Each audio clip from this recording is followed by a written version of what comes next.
एक नाव 6 घंटे में धारा के साथ 120 किलोमीटर जाती है, जबकि 5 घंटे में धारा के विरुद्ध 50 किलोमीटर जाती है। स्थिर जल में 105 किलोमीटर की दूरी तय करने में नाव को कितना समय लगेगा? ठीक है, तो 120 किलोमीटर जाती है, एक्स प्लस वाई, यानी कि मैं नाव को अगर मान लूँ एक्स और धारा को मान लूँ वाई, तो नाव जो धारा के साथ चल रही है, ठीक है ना, तो एक्स प्लस वाई स्पीड होगी, ये स्पीड कवर की जाती है 6 घंटे में, और सेम 50 किलोमीटर की स्पीड 5 घंटे में कवर की जाती है, यानी 50 किलोमीटर की स्पीड अब ये धारा के विरुद्ध चल रही है, यानी एक्स माइनस वाई, और ये कवर की जाती है 5 घंटे में। ठीक है, तो 20 हो जाएगा और यहाँ 10 हो जाएगा, यानी एक्स प्लस वाई बराबर हो जाएगा आपका x plus y upon x minus y बराबर हो जाएगा x plus y 20/10, x plus y upon x minus y बराबर 20/10। ठीक है, क्योंकि ये एक्स प्लस वाई इधर चला जाएगा।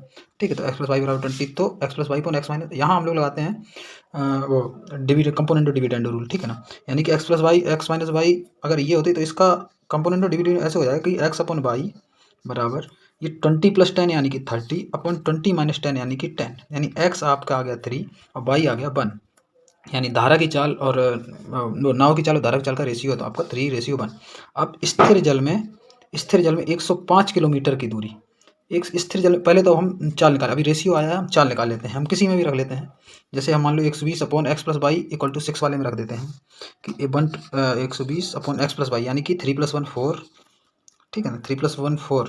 ठीक है, इसमें रख देते हैं, तो यहाँ पे मतलब एक एक्स 3x+1x मान लेते हैं 4x बराबर 6 आवर्स। ठीक, इस वाले में रख दिया, पहले वाले में तो 3x प्लस, क्योंकि इनको अलग अलग किया तो हमने 4x मान लिया। ठीक है, 4 3 जा 12, यानी x = आ गया आपका 5, यानी कि जो धारा की गति नाव की गति है वो आ जाएगी, नाव की गति आ जाएगी 3x यानी कि 15, 3 और x 3 5 जा 15। अब हमसे पूछा गया है कि 105 किलोमीटर, यहीं से देख लेते हैं, 105 किलोमीटर की दूरी सिर्फ नाव को तय करना है स्थिर जल में, तो 105/15, तो ये तय करेगी 7 घंटे में। यानी कि एक स्कूल में स्टाफ में 25 सदस्य हैं, वे 28 घंटे में प्रश्न पत्र बना सकते हैं, लेकिन हर 10 घंटे के बाद किसी काम की वजह से 5 सदस्यों ने काम छोड़ दिया, तो काम कितने समय में पूरा हुआ होगा? तो पहले टोटल काम देख लेते हैं। देखो 25 सदस्य 28 घंटे में बना सकते, इसका मतलब टोटल काम हो जाएगा 0 7 करी 70 करी 25 8 200 20 करी 25 50 20 70, यानी टोटल काम हो गया आपका 700। ठीक, अच्छा, हर 10 घंटे बाद 5 सदस्यों ने काम छोड़ दिया, तो मतलब 25 सदस्यों ने शुरू किया और 10 घंटे काम किया, तो काम हो गया 250। ठीक ठीक, अब 10 घंटे के बाद एक सदस्य चला गया, यानी कि अब यहाँ 20 बचे, इन्होंने भी 10 घंटे काम किया, 250 हो गया, तो यहाँ 200। हमें इस काम को 700 तक पहुँचाना है, तो अब इस 10 घंटे के बाद फिर 5 लोग चले गए, यानी कि यहाँ 15 बचे, 15, फिर इन्होंने 10 घंटे काम किया तो 150। ठीक, उसके बाद अब फिर 10 घंटे बाद 5 चले गए, तो यहाँ 10 बचे, इंटू 10, यानी कि यहाँ 100, देख लें एक बार, 200 1 300 और 2 400, यानी कि ये काम हो गया 700 काम हो चुका है ये 10 घंटे बाद, यानी कि 40 घंटे बाद। ठीक है, 40 घंटे बाद काम हो चुका है। नेक्स्ट चलते हैं, क्रमशः 150 मीटर और 180 मीटर लंबाई की 2 ट्रेनें विपरीत दिशाओं में चल रही हैं, एक प्रति घंटे 50 किलोमीटर गति से और दूसरी, मतलब कि उनकी स्पीड जो है, एक की 50 किलोमीटर प्रति घंटा है और एक की 60 किलोमीटर प्रति घंटा है, तो मिलने के क्षण के कितने समय बाद एक दूसरे से बिल्कुल अलग होंगी, मतलब कि एक दूसरे को पार करेंगे, यानी टोटल डिस्टेंस वो कवर करेंगे आपस में 150 + 180 यानी 330 मीटर। ठीक, 330 मीटर डिस्टेंस कवर करेंगे एक दूसरे को, पूरा तभी तो कर पाएंगे 330 मीटर। इन्होंने पूछा टाइम पूछा है, और यही चीज़ इक्वल होती है आपकी स्पीड के, तो स्पीड कितनी है, एक दूसरे की तरफ चल रही है तो इनकी स्पीड ऐड हो जाएगी, यानी 50 + 60 यानी 110, लेकिन ये है किलोमीटर प्रति घंटा में, तो हम इसको चेंज करें, क्योंकि यहाँ मीटर है तो हम इसको चेंज करें मीटर प्रति सेकंड है, तो यहाँ 5/18 हो जाएगा। ठीक, 18 काट देते हैं, 3 बार गया। ठीक है ना, 3 बार गया, तो t क्या हो जाएगा, t = 18/15, 18 नहीं, ओ सॉरी 18 3 जा 54, 18 3 जा 54, 18 × 3 रहेगा इधर, अपॉन 5 रहेगा। ठीक है ना, 18 3 जा 54/5, अभी ये सब सेकंड में ही चल रहा है, तो 5 1 जा 5, 0 कैरी, 5 8 जा 40, यानी कि 10.8 सेकेंड में। नेक्स्ट चलते हैं, ए और बी के मूल्यों का अनुपात 6:11 है, सी और डी के मूल्यों का अनुपात 30:17 है, सी का मूल्य बी के मूल्य से 16 से अधिक और डी का मूल्य 1717 है, ए का मूल्य ज्ञात कीजिए। तो ए को लिख लेते हैं, बी को लिख लेते हैं, सी को लिख लेते हैं, डी को लिख लेते हैं। इन्होंने ए और बी का बोला है 6:11 और सी और डी का बोला है 30:17, लेकिन यहाँ पे इन्होंने एक चीज़ दी है, डी का मूल्य 1717, यानी कि ये 17 = 1717, यानी 1 = 101, 1 = 101। ठीक, अच्छा 1 = 101 तो 30 क्या होगा, 30 = 3030 हो जाएगा। ठीक 3030। अब यहीं पे हिंट दे दिया है कि सी का मूल्य बी के मूल्य से 1600 अधिक है, यानी सी अगर ये है तो बी इससे 1600 कम होगा, बी इससे 1600 कम होगा, 1600 कम होगा तो 30 30 है ना, तो 30 और यहाँ पे कितना बचेगा 4 1 यानी 1430 इतना। अब ये बी आ गया, लेकिन बी हमें यहाँ 11 दिया है, यानी कि 11 = 1430। तो 1 = यहाँ कितना आ जाएगा 130। और हमसे ए का मूल्य पूछा, ए कितना है 6, तो 6 = 780। हाँ ऑप्शन देखते हैं 780, ठीक है, इसका आंसर हो जाएगा 780। नेक्स्ट चलते हैं। एक्स और वाई ने 3:5 के अनुपात में निवेश करके एक व्यवसाय शुरू किया। व्यवसाय के शुरू होने के 4 महीने बाद जेड एक्स और वाई की इक्विटी 4 बराबर राशि के साथ जुड़ जाता है। वर्ष के अंत में कुल लाभ ज्ञात कीजिए यदि वाई को 22,500 रुपये उसके हिस्से में प्राप्त हुए। ठीक है, एक्स और वाई की बात करते हैं तो एक्स ये रहा, वाई ये रहा। इन्होंने 3:5 में शुरू किया था। ठीक है, और इन्होंने बोला यानी कि 1 साल की बात हो रही है, यानी कि ये जो है ना 12-12 महीने काम करेंगे पूरा, क्योंकि एक वर्ष के अंत में पूछा है। यहाँ बाई है, सॉरी यहाँ बाई है। अब इन्होंने ये बोला कि जेड भी जुड़ जाता है, लेकिन वो एक्स और वाई की 1/4 बराबर राशि, यानी एक्स और वाई की टोटल राशि कितनी 8 है, 8 का 1/4 कितना 2, 2 से जुड़ेगा, लेकिन कितने महीने तक जुड़ेगा 4 महीने बाद जुड़ा, यानी 8 महीने तक जुड़ा रहेगा। इसको रेशियो हटा देते हैं, 4 2 जा 8, 4 3 जा 12, 4 3 जा 12, यानी यहाँ 3 3 जा 9, यहाँ 5 3 जा 15, यहाँ 2 2 जा 4। इन्होंने बोला बाई को 22,500 रुपये मिलते हैं, जबकि बाई को 22,500 मिलते हैं, जबकि बाई का रेशियो 15, तो 15 रेशियो इक्वल टू 22,500।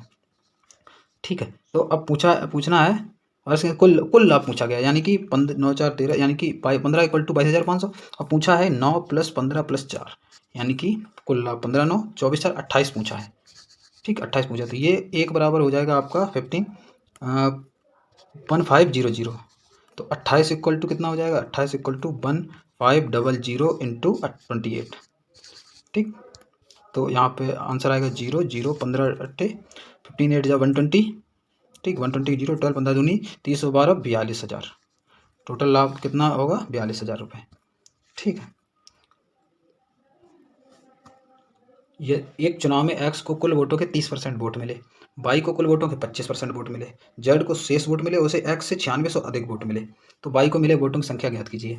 एक चुनाव में एक्स को कुल वोटों के 30% वोट मिले, मतलब मैं टोटल 100 मान ले रहा हूँ, तो एक्स को मिले 30%, और वाई को कुल वोटों के 25 यानी कि 25 मिले, और जेड को शेष वोट मिले, यानी कि यहाँ 55 हो गए, तो यहाँ टोटल 45 हो जाएंगे।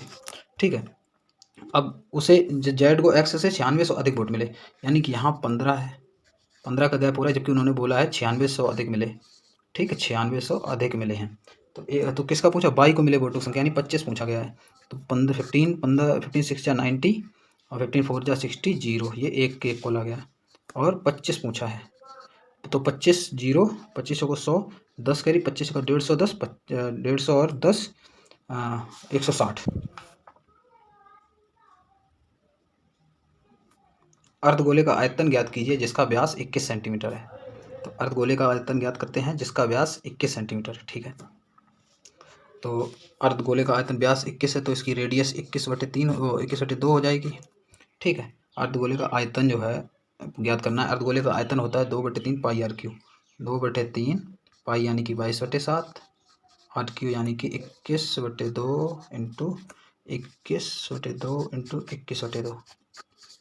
ठीक है, 2 से ये 2 चला गया, यहाँ 11 बार, 3 7 जा 21, 7 से 7 चला गया, 7 से 7 चला गया, यहाँ 2 बच रहा है, यानी कि ऊपर बचे हैं 11 इंटू 21 इंटू 21 अपॉन 2।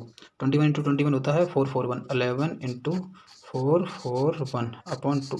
अच्छा, 11 से मल्टीप्लाई का एक ट्रिक होता है कि जैसे 4 1 है, 1 को रख लेते हैं, अब 4 और 1 5, और 4 और 4 8, और ये 4 का 4 ही लिख लो, अपॉन 2।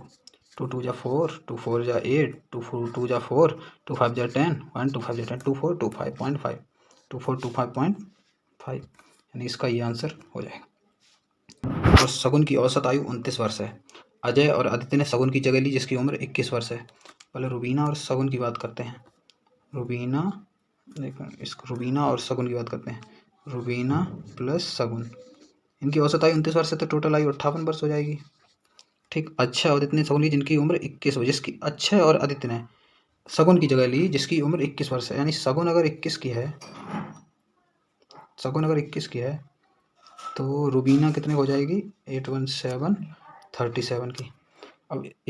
अब इनकी रुबीना की जगह ले ली अक्षय और आदित्य ने, जिससे जो है औसत आयु जो सगुन की 21 है, रुबीना की 37 है, क्योंकि यहाँ पे दी है।